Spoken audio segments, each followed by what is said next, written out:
nó sẽ đi vào khác chiếu những cái nào là nên cho nên rằng có thể cái đi mình mà khởi các phòng chiều lại sau bài cũng đi khởi các ba thân cũng chỉ là đi chỉ ở trong hai bóc như này anh đi thương như bóc khá phải là về này anh mà thế thì không có là chuyện là chuyện là cái chúng viên thì anh là nó có tin bắc trong cuộc ini pasal yang sulit tidak ini terkait ini dan sangat wah untuk belok ini itu soal belok ini amat canggih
I'll be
dan melepas mana apa lagi orang IC pun kan berbuat nah itu dengan teman nak hongkong itu nong lại sinang selo mai dia ingat semua itu nong jadi nong lupa hal itu mungkin tetap jadi person dia kalau mai sebagai orang kita perlu keren di bawah long jadi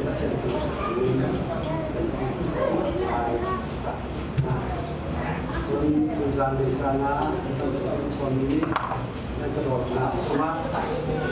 dia deh satang kolong